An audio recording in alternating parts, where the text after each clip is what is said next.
Hello guys, welcome back. நான் உங்கள் VK. 8வது ஊதிய குழு சம்மந்தப்பட்ட ஒரு சூப்பரான அப்டேட்டை தான் இந்த வீடியோவில் பார்க்க போகிறோம். முக்கியமாக இந்த 3 நாட்கள் கூட்டம் இப்போதைக்கு நிறைவடைந்திருக்கு. சம்பள உயர்வு, படிகள் மற்றும் இதர விவரங்கள் அப்படின்னு சொல்லி ஏகப்பட்ட அப்டேட்ஸை நீங்கள் தெரிஞ்சுக்க வேண்டியது இருக்குது. ஸோ அது எல்லாத்தையுமே இந்த வீடியோவில் நான் உங்களுக்கு சொல்கிறேன்.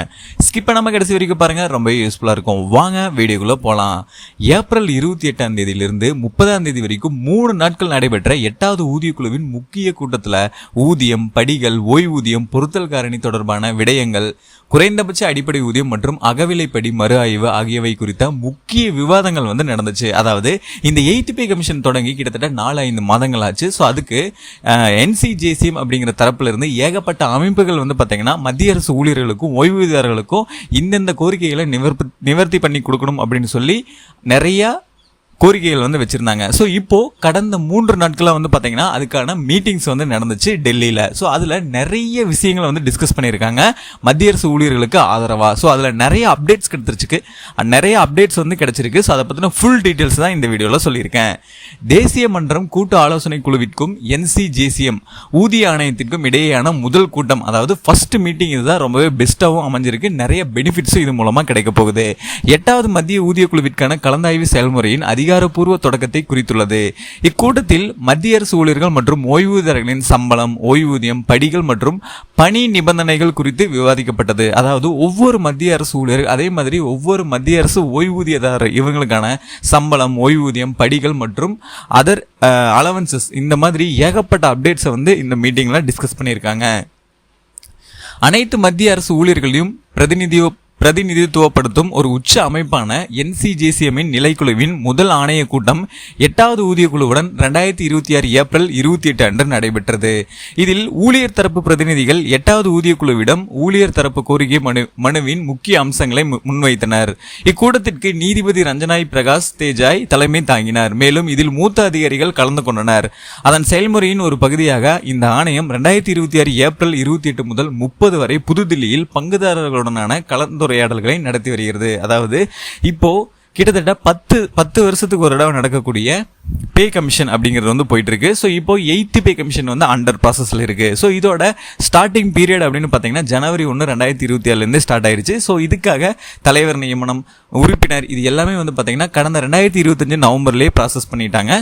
அவங்க எல்லாருமே கிட்டத்தட்ட ஒரு 5 மாதங்களா இந்த ஃபுல் ப்ராசஸ்ல தான் இறங்கியிருக்காங்க. இப்போ ஃபர்ஸ்ட் மீட்டிங், அதாவது இப்போ வரைக்கும் கிட்டத்தட்ட ஒரு 5 மாதங்களா ஏகப்பட்ட அமைப்புகள் மத்திய அரசு ஊழியர்களுக்கு இந்த பொருளாதார சூழலில் எவ்வளவு சம்பளம் வழங்கணும், அது ஃபிட்மெண்ட் ஃபேக்டர் அடிப்படையில் எவ்வளவு இருக்கணும், ஓய்வூதியர்களுக்கு என்னென்ன பண்ணணும், ஓல்டு பென்ஷன் ஸ்கீமை திருப்பி கொடுக்கணும், இந்த மாதிரி ஏகப்பட்ட ப்ராசஸை கோரிக்கையாக வச்சிருந்தாங்க. ஆனால் இதுக்கு ஃபுல் அப்டேட்டா இன்னைக்கு தான் பார்த்தீங்கன்னா NCJCM அப்படிங்கிற குழு 3 நாட்கள் பக்கமாக மீட்டிங் நடத்தி அவங்களோட கோரிக்கைகள் எல்லாமே என்னென்ன அப்படிங்கிறது ப்ரீவியஸ் வீடியோஸ்லேயும் நான் சொல்லியிருந்தேன். கிட்டத்தட்ட ஏகப்பட்ட அப்டேட்ஸ் 10லிருந்து 15 கோரிக்கைகளை பார்த்தீங்கன்னா சம்பளதாரர்களுக்கும், அதே மாதிரி ஒரு 10லிருந்து 15 கோரிக்கைகளை ஓய்வூதியதாரர்களுக்கு வச்சிருந்தாங்க. ஸோ அது எல்லாமே மீட்டிங்கில் டிஸ்கஸ் பண்ணப்பட்டிருக்கு. அது எல்லாத்தையுமே முடிஞ்ச அளவுக்கு பார்த்தீங்கன்னா மத்திய அரசும் பார்த்தீங்கன்னா ஏற்றிருக்காங்க. ஸோ இது மூலமாக டிஸ்கஸ் பண்ணி அடுத்து ஒவ்வொரு ஸ்டெப்பையும் ப்ராசஸ் பண்ண போகிறாங்க.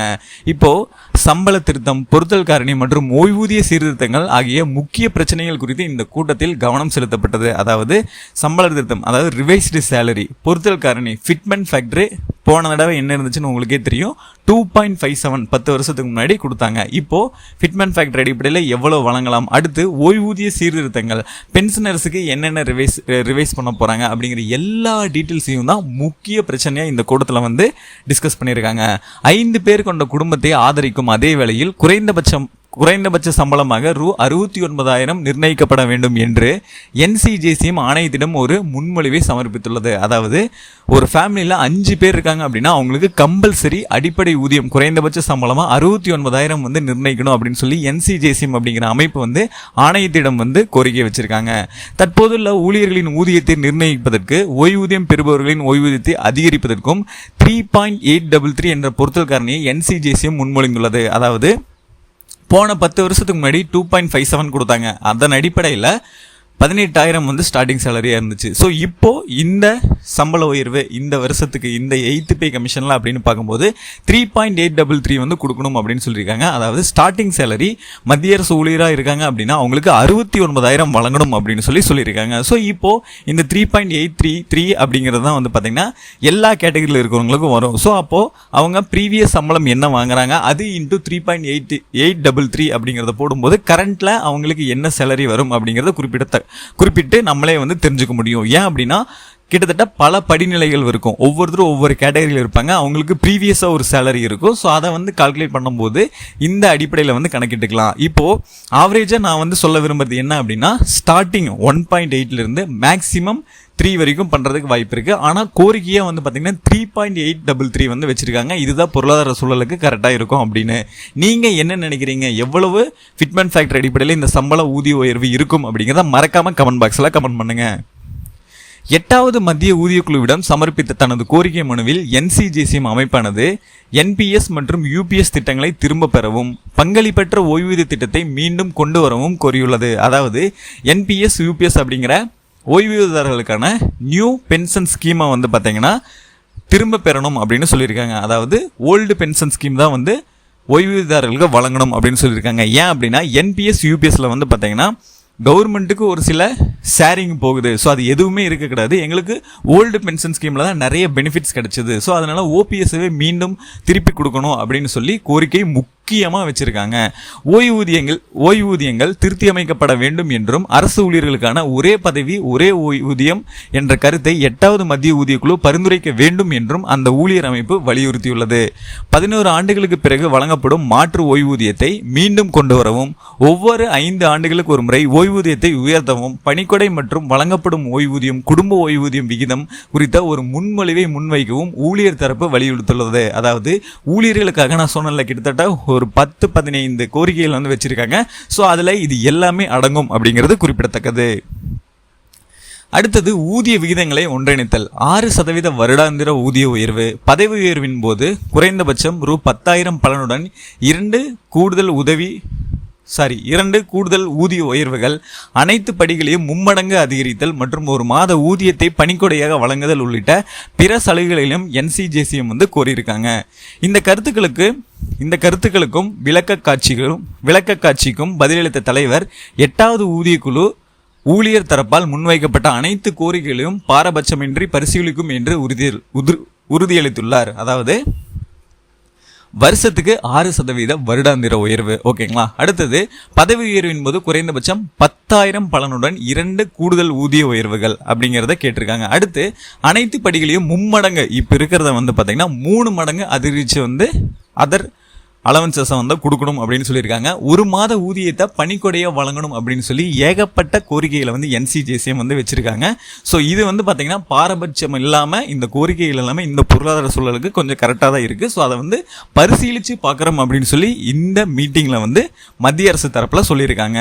இப்போது 45 லட்சம் மத்திய அரசு ஊழியர்கள் மற்றும் 69 லட்சம் ஓய்வூதியர்களின் ஊதியம், படிகள், ஓய்வூதியம் மற்றும் பிற சலுகைகள் 10 ஆண்டுகளுக்கு ஒருமுறை மட்டுமே திருத்தப்படுவதால் இது ஒரு நீண்ட காலமாகும். எனவே 8வது ஊதியக்குழுவிடமிருந்து சாதகமான மற்றும் ஊக்கமளிக்கும் பரிந்துரைகளை அவர்கள் ஆவலுடன் எதிர்பார்த்து கொண்டிருக்கின்றனர். இதனால் ஒரு வலுவான அடித்தளம் அமைக்கப்படும் என்று ஊழியர் தரப்பு நம்பிக்கை வெளிப்படுத்தியது. ஆணையம் தனது விரிவான கலந்தாய்வு கட்டத்தின் ஒரு பகுதியாக ஊழியர் குழுக்கள், தொழிற்சங்கங்கள், ஓய்வூதியதாரர்கள் மற்றும் பிற பங்குதாரர்களுடன் தொடர்ந்து கலந்துரையாடி வரும் இந்த முக்கியமான கட்டத்தில் இந்த முன்னேற்றம் ஏற்பட்டுள்ளது. அதாவது வந்து பார்த்தீங்கன்னா இந்த 8th பே கமிஷனில் கிட்டத்தட்ட 45 லட்சம் அரசு ஊழியர்கள், 69 லட்சம் ஓய்வூதியதாரர்கள். ஸோ இவங்க எல்லாத்துக்குமே வந்து பார்த்தீங்கன்னா 10 வருஷத்துக்கு ஒரு தடவை பிக் ஹைக் அப்படிங்கிறது வரும். ஸோ இப்போது இதில் இந்த பொருளாதார சூழலில் இவங்க கேட்டிருக்கக்கூடிய கோரிக்கைகள் எல்லாமே ஒவ்வொரு அரசு ஊழியர் மனதில் இருக்கிறது அப்படிங்கிறது குறிப்பிடத்தக்கது. ஏன் அப்படின்னா இந்த அளவுக்கு ஊதிய உயர்வு, ஓய்வூதியம் வந்தால் தான் இந்த பொருளாதார சூழலை மேனேஜ் பண்ண முடியும் அப்படிங்கிறதுக்காக ஒரு ஸ்ட்ராங் பேஸ், அதாவது அடித்தளம் வந்து அமைக்கப்பட்டிருக்கு. இதில் ஏகப்பட்ட டிஸ்கஷன் வந்து பண்ணியிருக்காங்க. அது மட்டும் இல்லாமல் ஊழியர் குழுக்கள், தொழிற்சங்கங்கள், ஓய்வூதியர்கள் மற்றும் பிற பங்குதாரர்கள் இவங்க எல்லாருமே வந்து பார்த்திங்கன்னா இதுக்காக கலந்துரையாடி ஒரு முக்கியமான கட்டத்தில் வந்து இப்போது இந்த 8th பே கமிஷன் ப்ராசஸ் வந்து போயிட்டுருக்கு. ஏன் அப்படின்னா 3.83 கொடுத்துருக்காங்க அப்படின்னா மினிமம் கிட்டத்தட்ட வந்து பார்த்தீங்கன்னா போன தடவை 2.57 வந்துச்சு. இவங்களோட கோரிக்கை 3.83 அப்படிங்கும்போது 1 பாயிண்ட்டுக்கு மேலே வந்து கோரிக்கை அதிகமாக இருக்குது. ஸோ ஆவரேஜாக 2.57லேருந்து 3 வரைக்கும் கொடுத்தாவே கிட்டத்தட்ட ஸ்டார்டிங் சேலரி அப்படிங்கிறது 45,000 வரைக்கும் வரும் அப்படிங்கிறது குறிப்பிடத்தக்கது. ஸோ அப்போது இந்த பேஸ் அடித்தளம் சம்பளம் வந்து உயரும்போது அனைத்து ஊழியர்களுக்கும் ஓரளவுக்கு சம்பள உயர்வு அப்படிங்கிறது ரொம்பவே அதிகமாக இருக்கும். ஏன் அப்படின்னா கோரிக்கையை வந்து 3.83 வைக்கும்போது மினிமம் 1.82 இந்த மாதிரி போகிறதுக்கு சம்பளம் வந்து ஃபிட்மென்ட் ஃபேக்டர் அடிப்படையில் போடுறதுக்கு வாய்ப்புகள் மிக மிக குறைவு. ஓகேங்களா? ஸோ அதனால மேக்சிமம் கேட்கும்போது ஆவரேஜாவது கிடைக்கும் அப்படிங்கிறதா இதில் முக்கியமான நோக்கமாக இருக்குது. அது மட்டும் இல்லாமல் ஏகப்பட்ட அதர் பெனிஃபிட்ஸையும் வந்து பார்த்திங்கன்னா இதில் கோரிக்கையாக வச்சுருக்காங்க. ஊதிய திருத்தம், சம்பளம், ஓய்வூதியம் மற்றும் ஊதிய பொருத்தம் தொடர்பான பிரச்சனைகளை கையாள்வதற்காக 8வது மத்திய ஊதிய ஆணையம் 2025 நவம்பர் 3 அன்று அரசால் அமைக்கப்பட்டுச்சு. இந்த ஆணையம் தற்போது கலந்தாலோசனை மற்றும் மனு சமர்ப்பிக்கும் கட்டத்தில் உள்ளது. சம்பந்தப்பட்ட தரப்பினருடனான கலந்துரையாடல்களை முடித்த பிறகு ஊதிய ஆணையம் தனது அறிக்கையை தயாரிக்கும் பணியை தொடங்கும் என்று எதிர்பார்க்கப்படுகிறது. ஆணையம் அமைக்கப்பட்ட சுமார் 18 மாதங்களுக்கு பிறகு இந்த அறிக்கை சமர்ப்பிக்கப்படும் என எதிர்பார்க்கப்படுகிறது. அதாவது இந்த 8th பே கமிஷனோட ப்ராசஸ் ஸ்டார்ட் ஆனது 2025 ஜனவரியிலேயே வந்து அப்ரூவல் வந்துருச்சு. ஸோ அதுக்கான தலைவர் நியமனம் இது எல்லாமே 2025 நவம்பரில் பண்ணாங்க. ஸோ அதுக்கப்புறம் ஏகப்பட்ட டிஸ்கஷன்ஸ் இது எல்லாமே போயிட்டு இருந்துச்சு. ஸோ இப்போ வரைக்கும் வந்து இப்போ இது என்ன ஸ்டேஜில் இருக்குது அப்படின்னு பார்த்தீங்கன்னா மனுக்கள் வழங்குறது, அதே மாதிரி அவங்களுடைய கோரிக்கையில் வந்து டிஸ்கஸ் பண்ணுறது. ஃபர்ஸ்ட் மீட்டிங் கிட்டத்தட்ட ரொம்பவே இம்பார்ட்டண்டான மீட்டிங் டெல்லியில் வந்து பார்த்தீங்கன்னா NCJCM கூட 3 நாட்கள் வந்து நடந்துச்சு. மத்திய அரசு ஊழியர்களோட கோரிக்கைகள் என்னென்ன, அமைப்புகளோட கோரிக்கைகள் என்னென்ன, ஓய்வூதியர்களோட கோரிக்கைகள் என்னென்ன, இந்த பொருளாதார சூழலில் என்னென்ன பண்ணணும் அப்படிங்கிற எல்லா டிஸ்கஷனுமே பண்ணாங்க. இப்போது இந்த ஸ்டேஜில் இவ்வளவு கோரிக்கைகளோட அண்டர் ப்ராசஸில் 8th பே கமிஷன் போயிட்டுருக்கு. அது மட்டும் இல்லாமல் இன்னொரு பிக்கஸ்ட் அப்டேட் என்ன அப்படின்னா ஏப்ரல் மந்த் எண்டு வரைக்கும் இருந்த காலக்கெடு, அதாவது மனு சமர்ப்பிக்கிறது, கோரிக்கை வைக்கிறது, இது எல்லாத்துக்குமே ஏப்ரல் 30 கடைசி தேதியாக கொடுத்துருந்தாங்க. அதுக்கும் NCJCM கோரிக்கை வச்சிருந்து மே 31 வரைக்கும் கிட்டத்தட்ட 1 மாதம் வந்து நீட்டிச்சிருக்காங்க. இன்னும் 1 மாதத்தில் ஏகப்பட்ட அப்டேட்ஸ், ஏகப்பட்ட மனுக்கள் வந்து பரிசீலிக்கப்பட்டு 8th பே கமிஷனில் ஒரு பிக்கஸ்ட் சேஞ்சஸை வந்து இந்த 2026 ஃபைனல் பண்ணி 2027 வழங்க போகிறாங்க. ஃபைனலாக நான் சொன்ன இந்த டீட்டெயில்ஸ் எல்லாமே உங்களுக்கு ரொம்ப யூஸ்ஃபுல்லாக இருந்திருக்கும்னு நினைக்கிறேன். அப்படி இருந்தால் இந்த வீடியோக்கு ஒரு லைக் பண்ணிவிட்டு இந்த மாதிரி நிறைய இன்ஃபர்மேஷன் சம்மந்தப்பட்ட வீடியோஸ், பணம் சம்மந்தப்பட்ட வீடியோஸை உடனுக்குடனே தெரிஞ்சுக்கிறதுக்கு நம்ம சேனலை யாராவது சப்ஸ்கிரைப் பண்ணாமல் இருந்தீங்கன்னா மறக்காமல் இப்போவே சப்ஸ்கிரைப் பண்ணிக்கோங்க. அப்படியே பக்கத்தில் இருக்க பெல் பட்டனையும் கிளிக் பண்ணிடுங்க. அப்போ தான் நான் போடுற ஒவ்வொரு பயனுள்ள வீடியோவும் உங்களுக்கு உடனுக்குடனே நோட்டிஃபிகேஷன்லாம் வந்து சேரும்.